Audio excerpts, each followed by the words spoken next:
लग्न में केतु का क्या प्रभाव रहता है? क्योंकि अगेन मैं वही कहूँगी कि जो जनरल प्रिडिक्शन होती है तो हम हाँ। डर जाते हैं कि यार ऐसा ना हो कि मैं अपने आप से ही डिटैच हो जाऊं, मैं अपना ख्याल ही ना रखूं।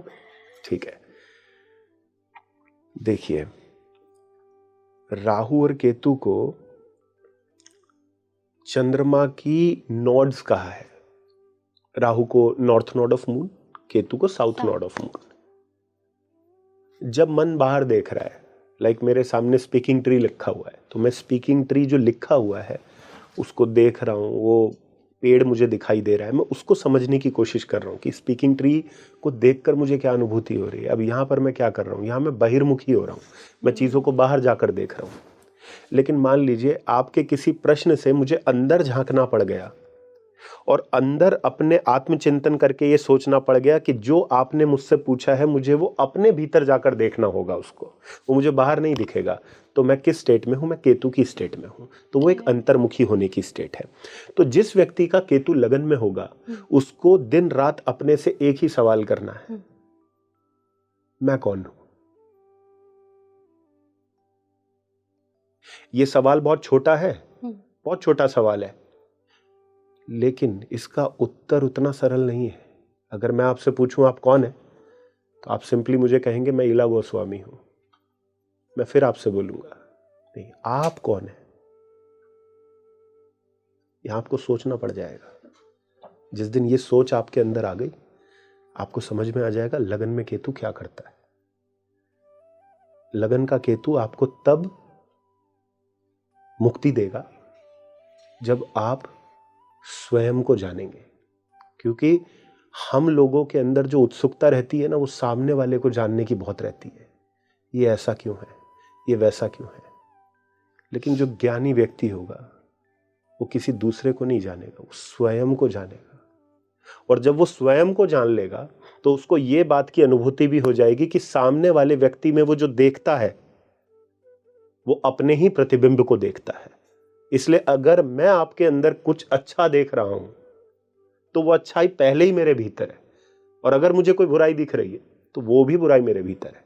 तो यहां जो केतु है लगन का, वो आपको सिर्फ और सिर्फ आत्मचिंतन करने के लिए कह रहा है, स्वयं के बारे में जानने के लिए कह रहा है।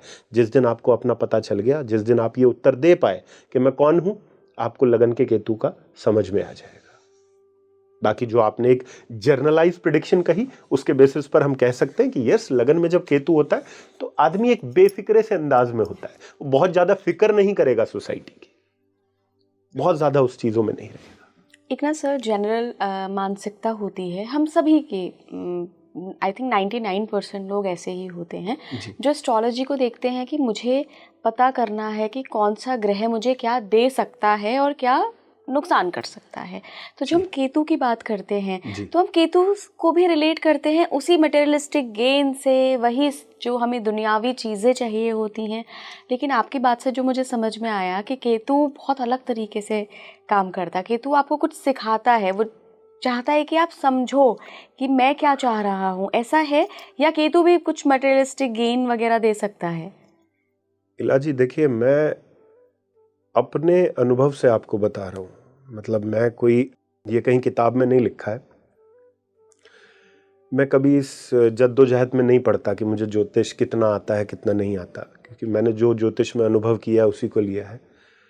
और जो कुछ भी मैंने अपने ज्योतिष में अनुभव किया है, उस सब अनुभव करने के बाद आज मैं जो यहाँ बैठा हूँ, उस सब के आधार पर मैं ये कह सकता हूँ कि अगर इस दुनिया में कोई सबसे अल्टीमेट प्लैनेट है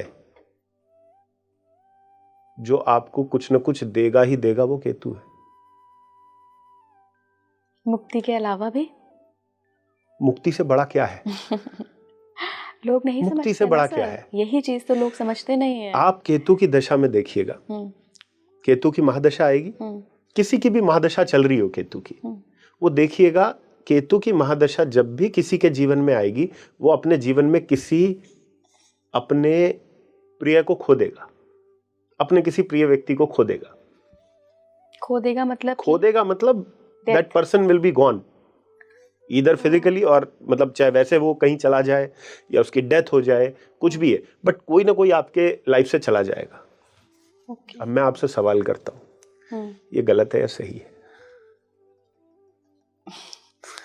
ये सही गलत में तो हम नाप ही नहीं सकते, नहीं नाप सकते, लेकिन हमारी जो सोल है, जो एस्ट्रोलॉजी भी ये कहती है कि हमारी सोल जो है खुद को फ्री करने आई है, वो फ्रीडम आपको एक ग्रह दे रहा है, केतु।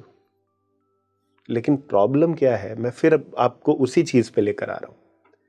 आपकी केतु की दशा चल रही है, मंगल की दशा आपकी चल रही है, आप गुस्सा करोगे, आपको समझ भी आएगा मैं गुस्सा क्यों कर रहा हूं या कर रही हूं। क्यों? क्योंकि मेरी मंगल की दशा चल रही है, मैं खेल कूद रहा हूं, मंगल की दशा चल रही है, मुझे रोज नई नई चीजें लाने का मन हो रहा है, मेरी राहु की दशा चल रही है, मुझे कुछ न कुछ प्राप्त करने का इच्छा हो रही है, मेरी राहु की दशा चल रही है, मुझे कभी गाड़ी की इच्छा हो रही है, कपड़े की इच्छा हो रही है, डेफिनेटली शुक्र की दशा है, क्योंकि ग्रह अपने कारक तत्व को जो है रिवील करता है। लेकिन केतु की दशा एक ऐसी दशा है जिसमें जब आप व्यक्ति से ये पूछोगे तू क्या सोच रहा है, तेरे मन में क्या चल रहा है, तो जानते हो वो क्या कहेगा? मुझे पता ही नहीं क्या चल रहा है,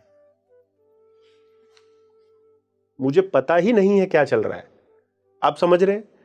अभी अगर मैं आपसे कहूं कि आपके मन में इस समय क्या है, तो हो सकता है आप कहें कि हाँ, मेरे जो वो मेरी पर्टिकुलर रिस्पॉन्सिबिलिटी है, वो थॉट मेरे मन में अभी आ रहा है, मुझे कल जो मेरा प्रमोशन होने जा रहा है उसका थॉट मेरे मन में आ रहा है। लेकिन अभी आप केतु की दशा से आ जाएंगे, आप शून्य में चली जाएंगी। शून्य में स्थिति क्या होती है?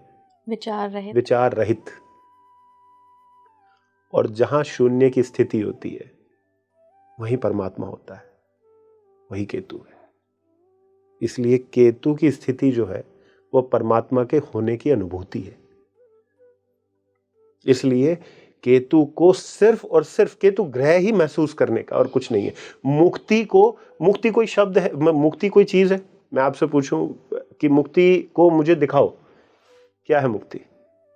आप दिखा नहीं पाओगे, लेकिन मुक्ति आपको दिखेगी। एक फकीर में दिखेगी, एक छोटे बच्चे में दिखेगी, एक खिलखिलाते व्यक्ति में दिखेगी जिसको कुछ नहीं पता क्यों मैं खिलखिला रहा हूं, किस लिए, बस वो खुश है।